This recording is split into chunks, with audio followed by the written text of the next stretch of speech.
Let's go have some fun with recess. Is. What's up, YouTube? Hopefully you enjoyed that corny intro. But yeah, let's go have some fun with recessives.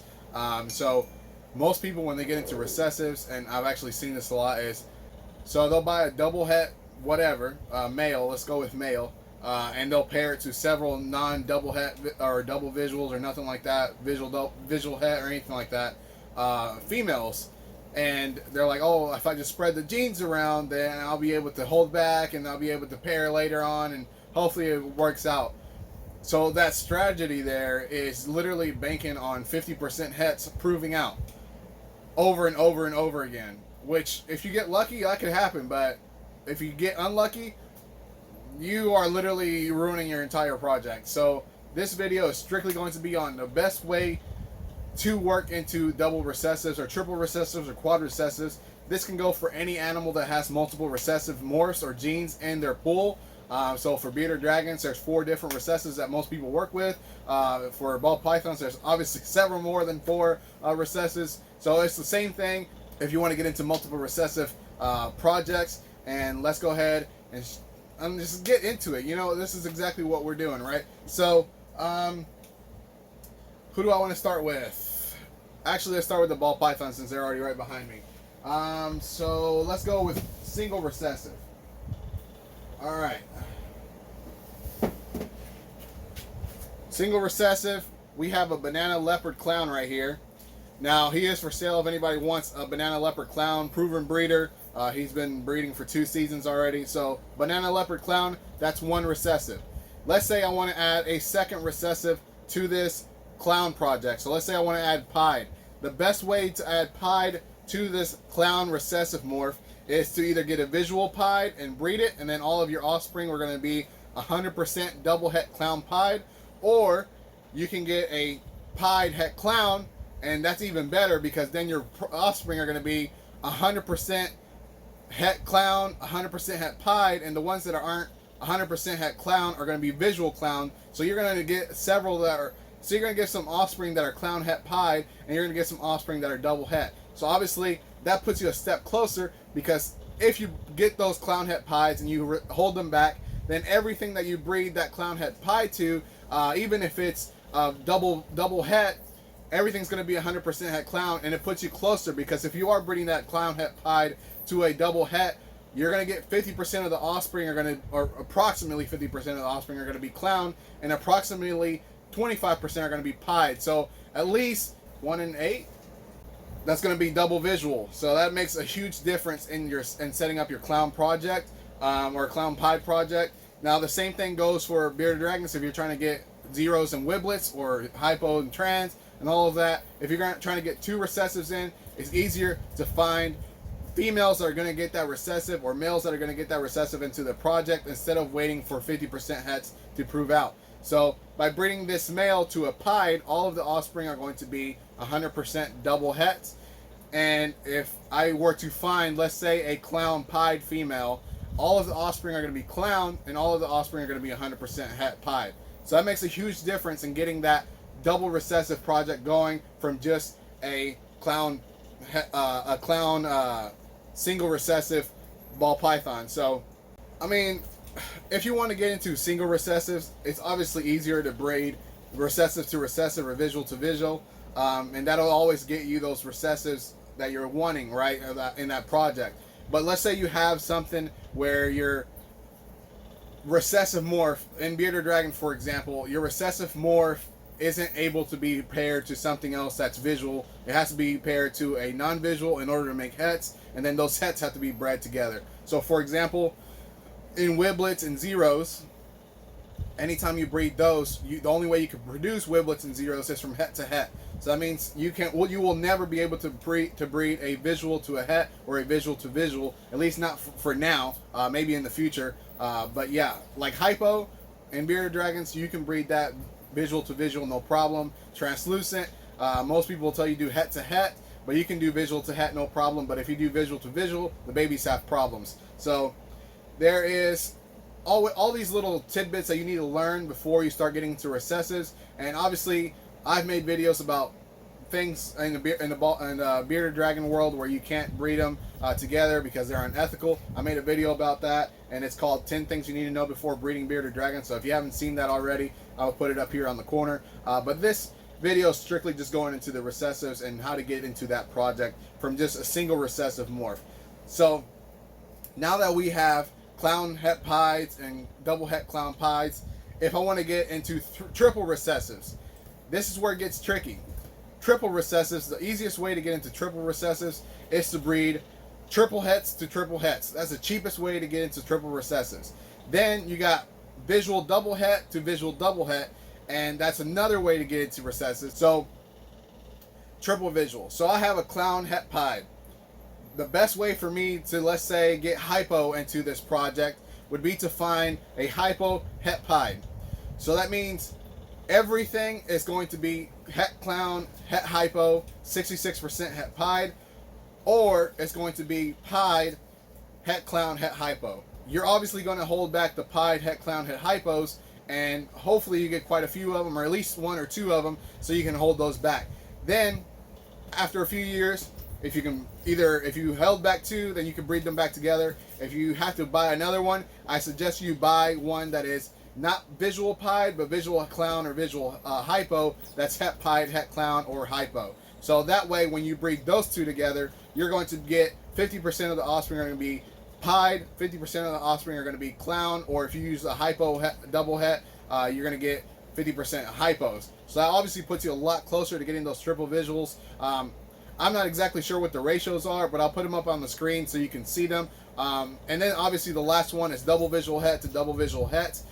If you play your odds correctly, let's say with the clown hypo pied project, you will be able to do, let's say, pied hypo het clown to a hypo clown het pied.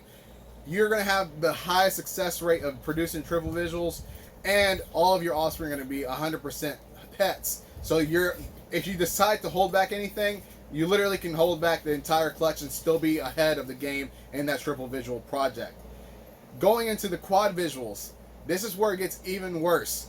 Quad visuals, you literally, if you start with a double visual to double visual, you're literally going to be producing 100% quad hets. Let's say you have a clown pied and you're breeding it to an ultra male hypo. Obviously, everything's going to be quad het. But if you're starting from triple recessives, let's say you have that clown pied hypo and you're breeding it to a, clown hypo ultra male. So you're breeding two triple recessives together. Everything is going to come out as clown, everything is going to come out as hypo, and everything is going to come out het ultra male, het pied. That already puts you so much closer, because if you, let's say you hold back two and they're male and female, you hold back two at the breeding stage. When you breed those together, obviously this is called line breeding. If you're not into that, you're gonna have to outsource your quad hets or your double visual double hets or whatever you got. So at that stage, you're literally going to be producing quad hets every 8th egg, or every 8th or 16th egg, which obviously the shots are long. It's like breeding double het to double het. It's 1 in 16, which obviously that makes it a lot harder, but it puts you a lot closer than if you were to breed quad het to quad het, which is, some people get lucky, but it's almost impossible to hit a quad visual out of that clutch. So that was the project of clown pied all the way up to clown pied hypo ultra male. Now with bearded dragons, it gets a little bit more complex. So I'm gonna put the ball python back and I'm gonna grab myself a bearded dragon. So with bearded dragons, there's a lot more that goes into play when breeding for recessive morphs, even for dominant or incomplete morphs. With bearded dragon recessives, there are some pairings you're not able to do, or you shouldn't do as an ethical breeder, because some of your offspring are not going to turn out great. So there's that. For example, this is a hypo female. She is hypo. No problem with breeding hypo to hypo, hypo to het hypo to het hypo. No problem at all. You can breed double visual, visual to het, or het to het. No issues at all. When it comes to translucent, however, translucent, you can only breed het to visual or het to het. You can't breed visual to visual, or your offspring are going to come out with problems, and you don't want that to happen. So as we get into quad recessives, you'll understand why these animals are costing so much more money, or triple recessive, why they cost so much more money than just a single recessive or a double recessive. So let's go and talk about bearded dragon recessives, starting with this girl here. If I paired this girl to a hypo trans, all of the offspring are going to be hypo, and half of the offspring are going to be translucent, with the other half being het trans. That puts me very close to being double recessives, because at least half of them are going to be double recessives. Now, I have a holdback that's a hypo trans. I breed that to a hypo 0 het trans. This puts me way closer to producing hypo 0 translucents in the future. So where are you trying to go? So all of the offspring are going to come out hypo. Half of the offspring are going to come out translucent. The other half is going to be het translucent, and all of the offspring are going to be het 0. Down the road, you're going to be able to breed that hypo trans or hypo het trans het 0 to any het 0 out there, and you're going to be able to produce your visual zeros. So here's where it gets tricky. You are only able to breed 0. Scared the out of me. I was just trying to jump off. You don't want your bearded dragon jumping off from your shoulders, because, I mean, I'm not tall or anything, but that's a 5-foot drop, and obviously they can get injured, so I'm trying to watch her to make sure she doesn't jump off or anything. So with 0, you can only get zeros, or you should only breed to get zeros using het to het. You should not breed using visual to het, or you should not breed it using visual to visual. So this gets a little bit trickier. The only offspring that you're going to be able to hold back, or the only animals you're going to be able to buy to breed to your holdback, let's say you have a hypo trans het 0, is a hypo het 0 het trans, or a het hypo het 0 het trans. So with that said, you're not going to be able to produce very many zeros or visual zeros out of that clutch. You're not going to be able to produce that many visual translucents out of that clutch. So if you breed your hypo trans het 0 to a hypo het trans het 0, you're going to be able to get 100% hypo offspring, 50% translucent offspring, with the other 50% being het trans, and 25% of those offspring are going to be 0. How the odds play out, it's really up to the egg, up to the individual dragon that's coming out, up to the genetics. So that makes a huge difference in what you get. So at this rate, you're going to get at least 1 in 8 that is going to breed that. So yeah, 1 in 8 is what you're going to get out of this. So out of every 8 eggs, you're going to have 1 hypo trans 0. No, Sarah. This is Sarah, by the way, and she's one of the nicest dragons I have, actually. I would have grabbed any others, but there's 2 people breeding there, 2 breeding there, and 2 breeding there, and I don't want to mess up with anybody else that's breeding. So, all right. Now, if I want to add wiblets, what are you doing? She sees the babies, and they eat the babies in the wild, and if you let them, they'll eat the babies in captivity. So that's what she's trying to do. She's checking out the babies over there, and that's not good. So I'm just going to go put her back, and I'll keep talking without her distracting me. So, I know this is going to be a very, mind-boggling video, because there's so much information that I'm giving you. But it's really, once you start understanding recessives, it becomes so much easier to produce recessives and figure out what pairings you need to have.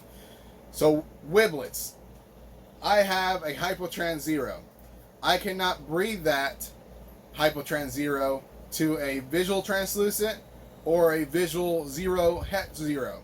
So that means the only pairing that I can do with that hypo trans 0 is either a hypo wiblets het trans or a wiblets double het hypo het trans. That's it.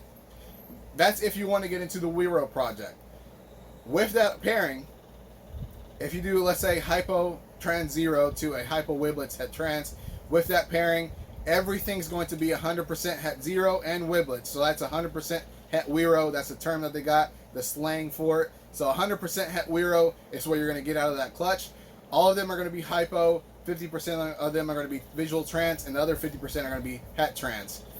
So if you hold back anything out of that clutch, I suggest you hold back the hypo trans het Weros, and you find a pair for that one that is hypo, het trans, het 0, het wiblets. And this is where it gets interesting. Out of that, you're going to have a very, very slim chance of hitting a hypotrans Wiro. So I'll play it to you this way. You have a 50% chance of hitting a visual translucent. You have a 25% chance of hitting a Wiblets. You have a 25% chance of hitting a 0. So with that said, just the 0 and the Wiblets combo, you're at 1 in 16. And then you add the translucent, you're at 1 in 32.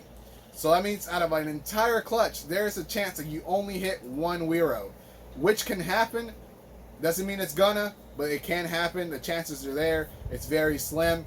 I have seen clutches have 4 Wiros in it. I have seen clutches have 0 Wiros in it. So it happens like that sometimes. But if you're breeding ethically, all of your offspring are going to be powerful. They're all going to be healthy. They're going to be strong and grow correctly. If you're not breeding ethically, you could have offspring that don't make it past the first year, second year. You could have offspring that don't make it past the first or second month. So that can happen. That's why you have to be an ethical breeder. The same thing goes with ball pythons. There's certain morphs that you can't breed together, and there's certain morphs that you can't create super versions of and stuff like that because it's lethal. It could cause kinking, it could cause wobbles, it can do all that. With bearded dragons, it's the same thing. You know, even in any pairing that I've had, all of them are going to be ethical, but in most of my pairings that I've had, let's say this year I've had 10 ball python clutches, and I think I'm at 11 bearded dragon clutches. I don't try to do a bunch of bearded dragon clutches because of the fact that most of them are around 20 eggs. So if I don't want to produce more than 200 babies a year, because sometimes it takes forever to sell babies, and I just don't want to be holding on to 200 babies. So I try to top my year at 10 clutches, but this year I went to 11, which is fine. I might do 12 or 13 this year as well. I'm not really sure. We'll see what the females do. But what I'm trying to say is, out of that many babies, you're always going to experience babies that don't thrive. You're always going to be experiencing babies that don't hatch out correctly. I've had babies that hatched out with extra toes. I've had babies that hatched out with the top of their head missing, and you can see their brain. I mean, that's kind of what happens. If you think about the wild, not every baby is meant to hatch. Not every baby is meant to survive. So breeding in captivity and you're trying to get 100% success rate of hatching, you're bound to see those things that aren't supposed to be. So if you're an ethical breeder, you won't try to sell these animals off as pet only or anything like that. At that point, it's easier to just cull them and put them out of misery, because obviously if it has extra toes or something like that, not a big deal. But if it's missing top of their skull, probably not going to be living very long. I also had a baby this year that was missing half its jaw. It couldn't eat. That's it. It passed away. It tried. I was like, you know what? I've never had one hatch out with half his jaw. I'll give it a chance. I mean, that's all I can do is give it a chance, because it's not like it was missing body parts or anything like that. Yeah, it was missing half his jaw, but it still had the other half. And it didn't thrive. It couldn't chew, couldn't eat correctly, so that's another thing you just got to be mindful of. Even if you are an ethical breeder, even if you're doing exactly what you're supposed to do, there's always going to be those events where things don't just work the way they're supposed to work. And with that said, I appreciate it if you made it this far into the video. Don't forget to like, share, and subscribe, and hit that notification bell. Also, oh my gosh, I just hit 1,000 subscribers. Blew my mind. I appreciate everyone that's been supporting me since day one. I started this channel in November, and it's been nothing but support and love from everyone that's been watching. And I mean, I can't be happier with how things have turned out. I know I'm pretty consistent, but I wouldn't be this consistent if I didn't have people that supported me. So with that said, I really appreciate the first 1,000 subscribers of this channel. And if you're watching in the future and you're wondering who those first 1,000 subscribers were, and it wasn't you, shame on you. You should have been on there first few days and getting me up to 1,000. But yeah, those first few 1,000 subscribers, you guys are awesome. I know I have a lot of friends and family that are subscribed as well that don't really watch my videos, but that's fine. As long as you subscribe, and I'll pop up on your YouTube subscriptions list every once in a while, or your notifications. That's fine. You don't have to watch my videos. Subscribing is fine too. But I do appreciate the people that also watch my videos and comment on my videos. You guys are awesome. And as always, peace.